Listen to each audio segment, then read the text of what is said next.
Hey there, and thanks for watching. Today's video is going to be kind of a day in the life, and I'm going to try to grab different snippets of my life for y'all, because I love watching things like this, and I figured why not add mine to the mix. So we'll see how that goes.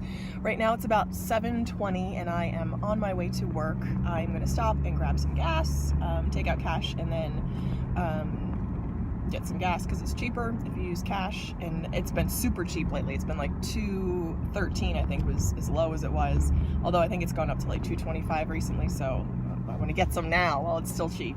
So that is part of my morning tasks. So I had a couple interesting things happen over the weekend. So Rebecca from Quest to Fire, and I will link her channel below, has done this series on Monday called Mr. Money Mustache Monday Motivation, something like that. And it's been fun because I had never heard, I've kind of like obliquely heard of the Mr. Money Mustache series and his whole like FIRE, financial independence, retire early is what that stands for, FIRE. And she had kind of, from listening to her channel, I heard about the website and the forum and the podcast. So I checked out the forum and I kind of was looking around and I registered. And on Saturday night, I was up kind of late and I was just kind of, you know, as you are, up late at night. So I posted, because I posted an intro, but I went into the case studies subforum and I posted my details, not knowing what to expect. And I really should have read through, to see what I was in for, because I had no idea. So I put in my details and I got some interesting feedback. I put in my income, my debt, and my monthly expenses.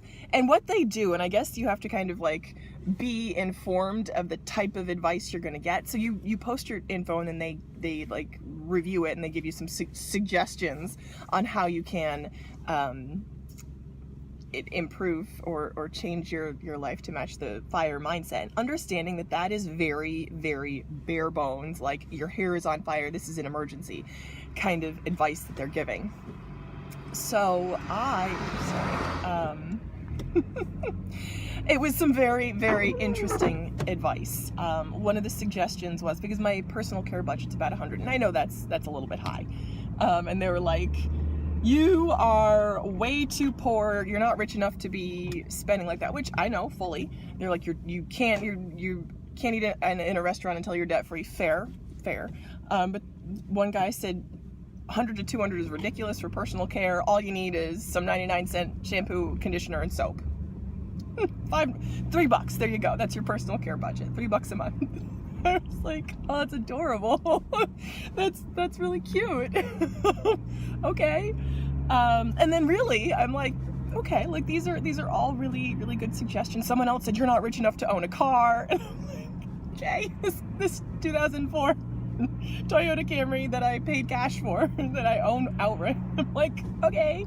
They're like, yeah, you should use public transit. And there was just some interesting advice. So I think it was good to have feedback like that. Again, I really should have known what I was getting into when I posted to that subforum, on that forum. But I do think it's good advice to kind of get some external, a good practice to get an external review. And I think that there are a lot of suggestions that I can take on board. Yes, my personal care is a lot for what I make and the amount of debt that I'm in.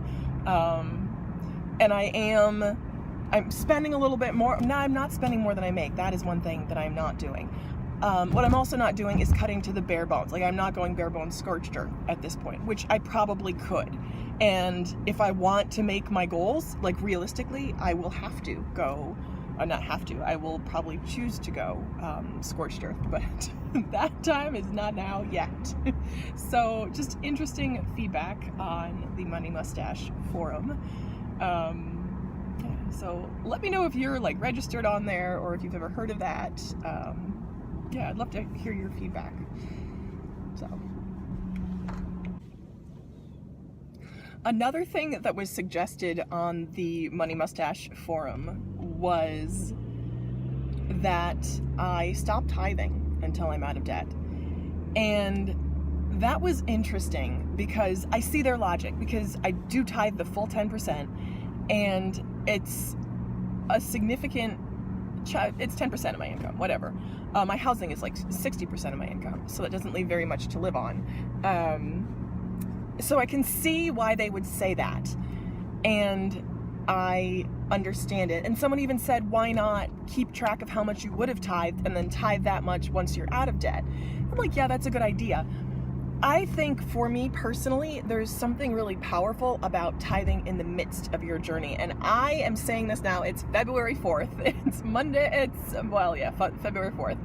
And I am going to, this is an experiment.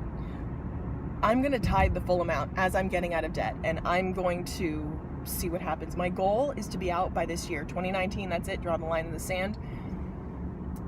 And if at all possible, gosh, wouldn't it be nice to be out by my birthday in October?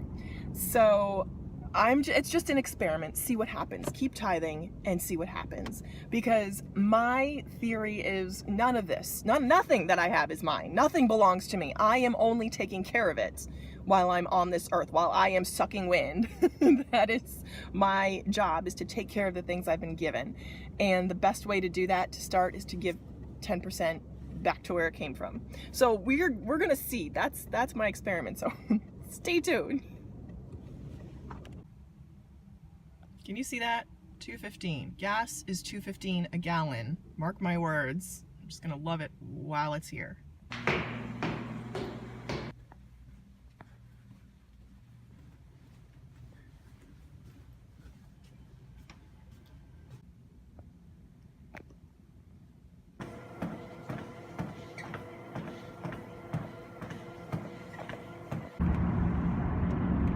It is bang on 5 o'clock and I'm heading home from my work day. I'm on a major highway near my house, heading home. And tonight I have a board meeting for a symphony that I belong to, which sounds more impressive than it really is. I used to say that people who can play, people who can't join the board.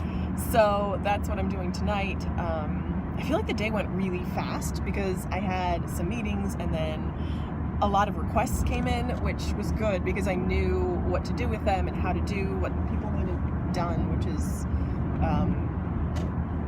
rewarding, which is encouraging.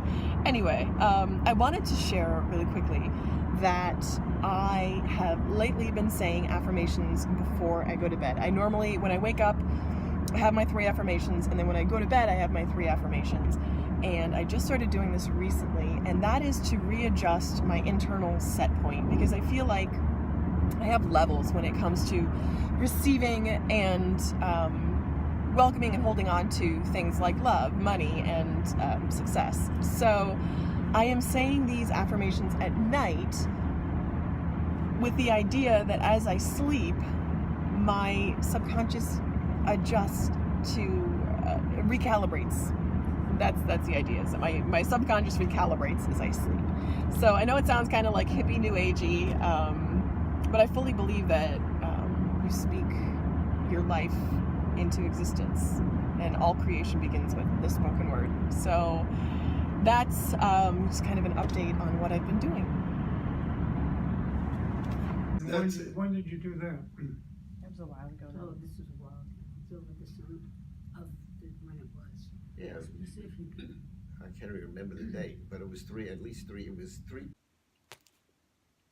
Just listing on a Monday evening. It's about 9:22, and I have, I'm gonna say maybe 20 to 30 items that I've photographed, and I am listing, and my process is I'll take pictures, I'll write down measurements, etc. And then when I finished, I will highlight them through. I have music on, and that's it. I don't watch videos on YouTube. I try to really focus in and get in the groove and get going. That's my routine. Monday, 9:23 now. That's how I spend my Monday night.